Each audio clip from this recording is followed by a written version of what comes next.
নমস্কার বন্ধুরা, কাকুলিস কিচেনে আপনাদের সকলকে স্বাগত জানিয়ে আজকের রেসিপি শুরু করছি।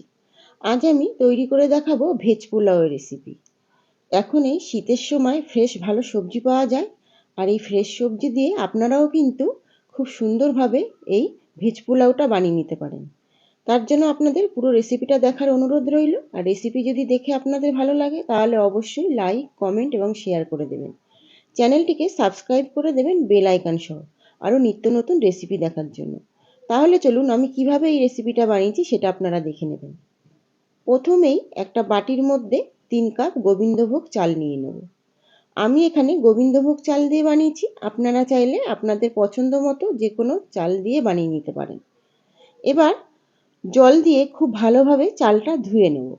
তবে গোবিন্দভোগ চালের নিজস্ব একটা গন্ধ আছে, তো সেই গন্ধটা যাতে চলে না যায় তাই জন্য খুব বেশি আমরা ধোবো না। মোটামুটি একটু পরিষ্কার জল যখন বেরিয়ে আসবে তখনই আমরা রেখে দেবো। দেখুন আমি ভালোভাবে ধুয়ে নিয়েছি। এবার চালটা আমি ঢাকা চাপা দিয়ে রেখে দেবো 30 থেকে 40 মিনিটের জন্য। এবার পোলাওটা বানিয়ে নেব। একটা ফ্রাই প্যান নিয়েছি, ফ্রাই প্যানের মধ্যে 2 টেবিল স্পুন সাদা তেল দিয়ে 1 টেবিল স্পুন ঘি অ্যাড করে দিয়েছি। ঘিটা মেল্ট হয়ে এসছে, তখন এখানে অ্যাড করে দেবো 1 টিস্পুন সাদা জিরে। জিরেটা 1-2 সেকেন্ড খুব ভালো করে নাড়িয়ে চাড়িয়ে নেবো। জিরা থেকে সুন্দর গন্ধ বেরিয়ে আসলে এখানে অ্যাড করে দিতে হবে গোটা গরম মশলা। এখানে অ্যাড করে দিয়েছি 2টো দারচিনির টুকরো, 3টে এলাচ আর 2টো লবঙ্গ। অ্যাড করে দিলাম একটা তেজপাতা।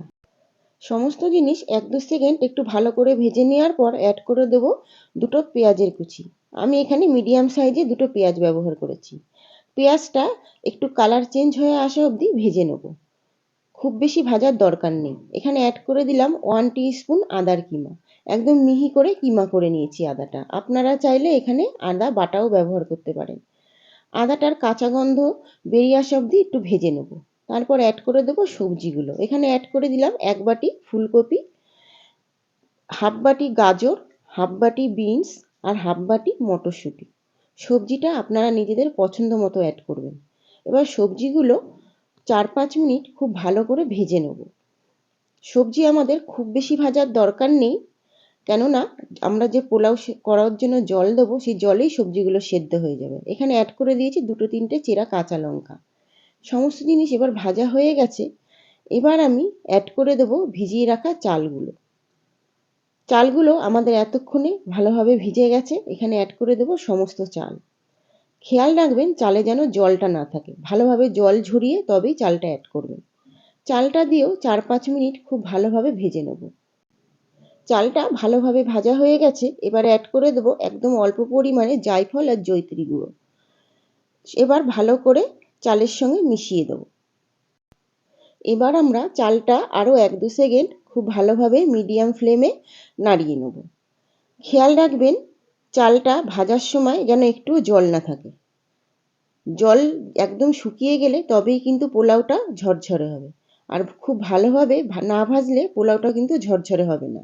এই সময় অ্যাড করে দিয়েছি কিছু কিশমিশ। আপনারা চাইলে এখানে কাজু বাদামও অ্যাড করতে পারেন। এবার অ্যাড করে দেবো ফুটিয়ে রাখা গরম জল। অনেক সময় দেখবেন পোলাও রান্না করলে পোলাও ঝরঝরে হয় না। একবার ফুটানো গরম জল পোলাও চালে দিয়ে দেখবেন, আপনাদের পোলাও কিন্তু একদম ঝরঝরে হবে। এবার হাই ফ্লেমে ফুটতে দিতে হবে জলটা।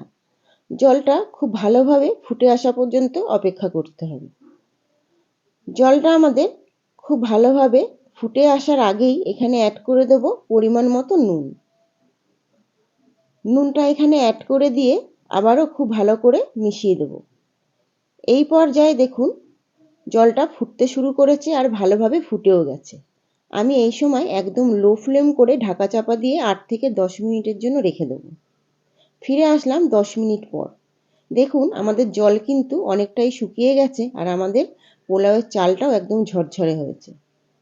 এই পর্যায়ে অ্যাড করে দেবো চিনি। আমি যেহেতু আগে চিনিটা অ্যাড করতে ভুলে গেছি তাই জন্য এই সময় অ্যাড করলাম। আমি যখন নুন দিয়েছি তখনই আপনারা চিনিটা অ্যাড করে দেবেন। আর যদি মিষ্টি পছন্দ না করেন তাহলে দেবেন না। আবারও সমস্ত জিনিস খুব ভালো করে মিশিয়ে নিয়ে একদম ঢাকা চাপা দিয়ে রেখে দিতে হবে। তবে একদম এরকম ফ্ল্যাট করে দেবেন, তাহলে সমস্ত দিকটা খুব ভালোভাবে সেদ্ধ হয়ে যাবে। এবার একদম গ্যাসের ফ্লেমটা বন্ধ করে 10 থেকে 12 মিনিট ঢাকা চাপা দিয়ে রেখে দিতে হবে। এরপর গরম গরম পরিবেশন করে দিন ভেজ পোলাও। আশা করব আজকের রেসিপি আপনাদের ভালো লেগেছে। অনুরোধ রইল বাড়িতে একবার হলেও রেসিপিটা ট্রাই করার। আর যদি ভালো লাগে তাহলে অবশ্যই আপনাদের মূল্যবান মতামত কমেন্টের মাধ্যমে জানাতে কিন্তু ভুলবেন না।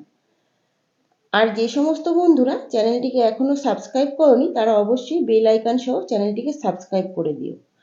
আর যে সমস্ত বন্ধুরা আমার ফেসবুক পেজ থেকে দেখছো তারা অবশ্যই পেজটিকে ফলো করে আমার পাশে থেকো। আজ এই পর্যন্ত, ফিরে আসবো নতুন কোনো রেসিপি নিয়ে। নমস্কার।